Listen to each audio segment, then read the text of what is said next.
Hi hello friends, എല്ലാ കൂട്ടുകാർക്കും നമ്മുടെ പുതിയൊരു റിവ്യൂയിലേക്ക് സ്വാഗതം. അങ്ങനെ ആകാശിനെ ഡ്രൈവിംഗ് പഠിപ്പിക്കാൻ വേണ്ടിട്ട് ഒരു ഡ്രൈവറെ വിടുന്നുണ്ട് കേട്ടോ.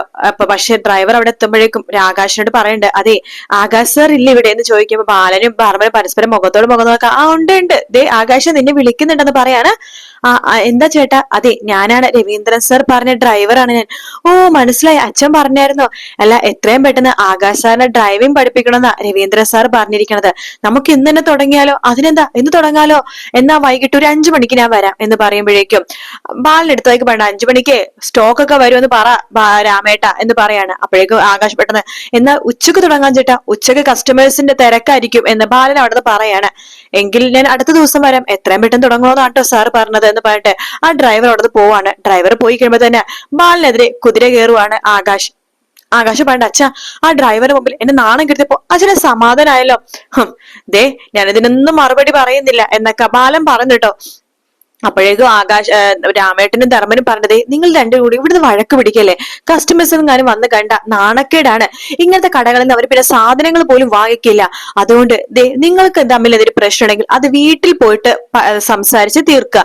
കടയിൽ വരുമ്പോഴേക്കും ഇങ്ങനെ സംസാരമൊന്നും വേണ്ട എന്ന് രാമേട്ടൻ പറയുന്നുണ്ട്. ശരി എന്നൊക്കെ പറയാണ്. അപ്പൊ ബാലൻ പറഞ്ഞിട്ടുണ്ട്, എനിക്ക് പുറത്തൊരു സ്ഥലം വരെ പോകാനുണ്ട് രാമേട്ടൻ, ഞാൻ പോയിട്ട് വരാം എന്ന് പറയുമ്പോ എവിടേക്കാ പോന്ന് ചോദിക്കുമ്പോ അതൊക്കെ ഉണ്ടെന്ന് പറഞ്ഞിട്ട് ഒരു സ്ഥലത്ത് പോകാൻ ബാലൻ അവിടുന്ന് പോവാണ്. സ്കൂട്ടി എടുത്തുകൊണ്ട് പോകുന്ന വഴിക്കാണെന്നുണ്ടെങ്കിൽ നമ്മുടെ ഉദയഭാനു 2-3 കൂട്ടുകാരുടെ കൂടെ തന്നെ ഇരുന്നിട്ട് ചീട്ട് കളിച്ചുകൊണ്ടിരിക്കുകയാട്ടോ. അപ്പൊ ചീട്ട് കളിക്കുന്ന സമയത്ത് ഉദയഭാനു കള്ളത്തരം കാണിക്കുന്നുണ്ട്.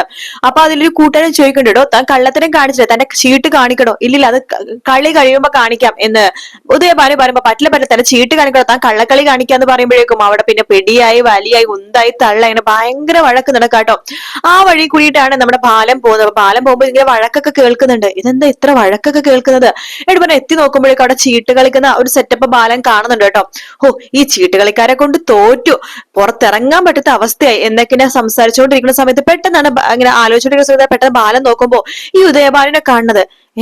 ഇയാൾ എവിടെയോ കണ്ടുപോയിട്ടുണ്ടല്ലോ, എന്തോ വലിയ മുഖപരിചയം, ഇയാൾ എവിടെയോ കണ്ടിട്ടുണ്ടല്ലോ എന്ന് പറഞ്ഞിട്ട് വീണ്ടും വീണ്ടും ബാലൻ നിങ്ങൾ നോക്കാട്ടോ.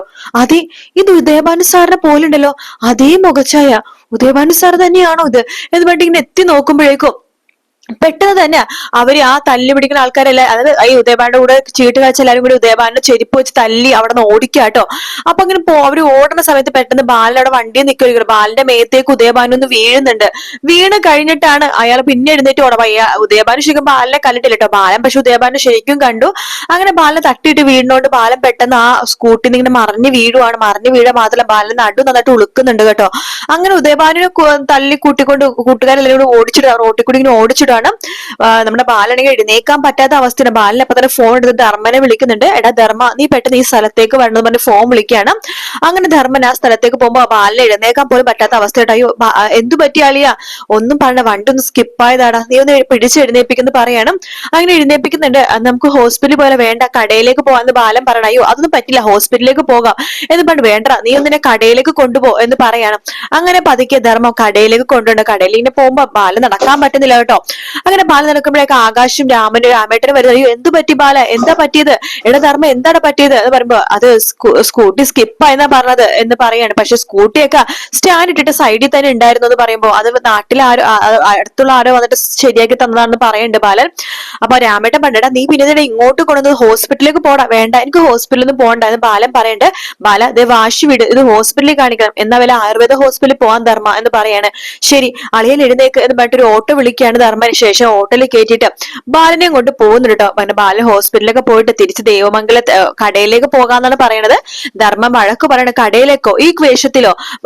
അളിയന് ഒട്ടും വയ്യ, നമുക്ക് വീട്ടിലേക്ക് പോകാൻ ബാലനെ വിളിച്ചിട്ട് വീട്ടിലേക്ക് പോകണം. ദേവമംഗലത്ത് ഒരു ഓട്ടോറിക്ഷയിൽ നിന്ന് എഴുന്നേറ്റ് നടക്കാൻ പോലും ബാലനെ പറ്റുന്നുണ്ട്. ധർമ്മം 2 കൈ വെച്ച് ബാലനെ പതുക്കെ പതുക്കെ നടപ്പിച്ച് അവസാനം വീട്ടിലേക്ക് കയറ്റുന്നുണ്ട്. നമ്മുടെ ഗോമതിയും ദേവിയും മാത്രമേ ഉള്ളൂ കേട്ടോ.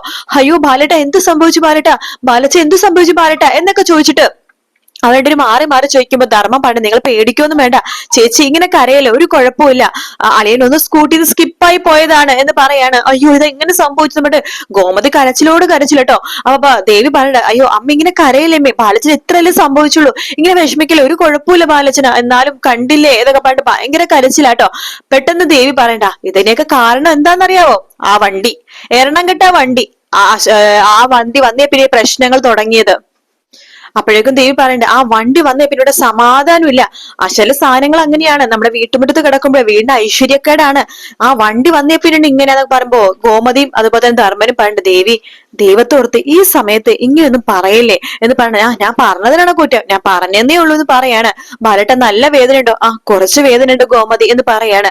അത് കേൾക്കുമ്പോ ഗോമതി പൊട്ടിക്കരണ്ട്. ബാലേട്ടൻ കുറച്ച് വേദന ഉള്ളൂ എന്ന് പറഞ്ഞ അതിനെ കാരണം നല്ല വേദന ഉണ്ടെന്നാണ്. എനിക്ക് വയ്യ ഇത് കണ്ടിരിക്കാൻ. നമ്മുടെ ഗോമതി അപ്പുറത്തെ റൂമിലേക്ക് ഓടുവാണ്. തൊട്ടു പിന്നെ ദേവി ഓടുന്നുണ്ട്. അമ്മ അമ്മ കരയില്ല അമ്മേ, എന്തിനാ അമ്മ വിഷമിക്കണത്, കുഴപ്പമൊന്നുമില്ല അമ്മ നമ്മുടെ സമാധാനിപ്പിക്കുകയാണ്. ശേഷം ദേവി ഒരു തട്ടും കൂടി കൊഴുക്കുന്നുണ്ട്. ഒന്നിനിടയ്ക്ക് ഒരു തള്ളുന്ന രീതിയിൽ പറയുന്നുണ്ട്, അതെ അമ്മേ ഞാനൊരു കാര്യം പറഞ്ഞ അമ്മ ഒന്നും വിചാരിക്കരുത്. എന്താ ദേവി, അല്ല ഞാൻ ഇത് ഇടയ്ക്കിടയ്ക്ക് പറയുമ്പോ അമ്മക്കൊരു ബുദ്ധിമുട്ട് തോന്നും, പക്ഷെ നല്ല എനിക്ക് പറഞ്ഞല്ലേ പറ്റൂ അമ്മേ. നോക്ക്, ആ വണ്ടി ആകാശിന് മീനും കൊടുത്ത സമയത്ത് ഈ മീനിന്റെ അച്ഛനും അമ്മയും എന്തിലൊക്കെ അതിൽ ചെയ്തിട്ടുണ്ടാവോ, അല്ല വല്ല സംഭവങ്ങളൊക്കെ ചെയ്തു വെച്ചിട്ടുണ്ടാവോന്ന് ദേവി എന്തേ പറഞ്ഞത്. അമ്മ പറയാൻ പറ്റില്ല, ഈ സാധനങ്ങളിലൊക്കെ ചിലപ്പോ കൂടോത്രോ അങ്ങനെ ഇതിലൊക്കെ ചെയ്തു വെച്ചിട്ടുണ്ടാവായിരിക്കാം. അതാണ് ഈ വീട്ടിൽ പ്രശ്നങ്ങളോട് പ്രശ്നങ്ങൾ. ബാലയച്ഛൻ വീണോ, മിത്രക്കുമാരിനും പിന്നെ എന്തൊക്കെയോ പരിക്ക് പറ്റിയോ എന്ന് ആലോചിച്ച് നോക്ക്. ഇതിൽ നിന്നൊക്കെ അമ്മക്ക് എന്താ തോന്നുന്നത്, ഈ വണ്ടി വന്നേ പിന്നെയാ ഈ പ്രശ്നങ്ങളൊക്കെ. ആ ശരിയാ, എന്തൊക്കെയോ പ്രശ്നങ്ങൾ ഇനിയും വരാൻ പോണ പോലെ എനിക്ക് തോന്നുക എന്ന് ഗോമതി പറയണ്ട. അതന്നെയാ പറഞ്ഞത്, ഈ വണ്ടി ഇവിടുന്ന് മാറ്റിയാ മതി. അത് മാത്രല്ല ബാലച്ചന് ഇപ്പൊ ഊണുമില്ല ഉറക്കവുമില്ല, ഏത് നേരം ഈ വണ്ടിയുടെയും അതുപോലെ ആകാശം കൈവിട്ടു പോകുന്നുള്ള പേടിയാണ്. അത് ആലോചിച്ചിട്ടായിരിക്കും ചിലപ്പോ വണ്ടി ഓടിച്ച് റോട്ടിലേക്ക് ഇറങ്ങിയപ്പോ വല്ല വണ്ടി ഇടിച്ചതായിരിക്കും എനിക്ക് തോന്നണം അമ്മേ എന്ന് പറയണം. ഗോമതി പറഞ്ഞിട്ട് അത് ദേവി പറഞ്ഞ സത്യമായിട്ടാണ് എനിക്ക് തോന്നുന്നത് കേട്ടോ. ബാലേട്ടൻ ശ്രദ്ധയില്ലാതെ ഈ വീട്ടിലെ കാര്യങ്ങൾ ആലോചിച്ച് വണ്ടി ഓടിച്ചിട്ടുണ്ടാവാം. അപ്പൊ വേറെ ഇതിൽ വണ്ടി വന്ന് മുട്ടിയതായിരിക്കാം. ഈശ്വര, ഇനിയിപ്പോ എന്താ ചെയ്യാ ദേവി മോളെ. അമ്മേ ഞാൻ പറയട്ടെ, ഈ വണ്ടി ഇല്ലാത്ത സമയത്ത് എന്തോ ഒരു സമാധാനമായിരുന്നു ഈ വീട്ടിലെ. വണ്ടി വന്നേ പിന്നെ ഇത്ര സമാധാനക്കേട്, ആ വണ്ടി അങ്ങോട്ട് പറഞ്ഞയക്കമ്മേ, അതാണ് നമ്മുടെ കുടുംബത്തിന് നല്ലത് എന്ന് പറയണം.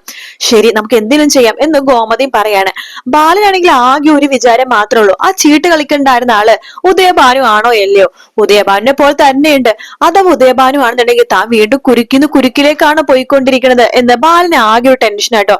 ബാലൻ ദേവിനെ വിളിക്കുന്നുണ്ട്. ദേവി മോളെ ഒന്ന് വരാവോ. എന്താ ബാലച്ച, അല്ല ഇവിടെ ആരും ഇല്ലാത്തോണ്ടാ ദൈവമോളത്തെ ഞാൻ ചോദിക്കണോ. ബാലച്ച എന്താ ചോദിച്ചോ, എന്തെങ്കിലും പ്രശ്നമുണ്ടോ പറ ബാലച്ച. പ്രശ്നമെന്ന് വെച്ച് കഴിഞ്ഞാൽ മോളുടെ അച്ഛനാ വേറെ സഹോദരങ്ങൾ ആരെങ്കിലും ഉണ്ടോ. ഇല്ല, എന്റെ അച്ഛനങ്ങനെ സഹോദരങ്ങളെന്ന് പറയാനായിട്ട് അങ്ങനെ ആരും ഇല്ല എന്ന് പറയണം.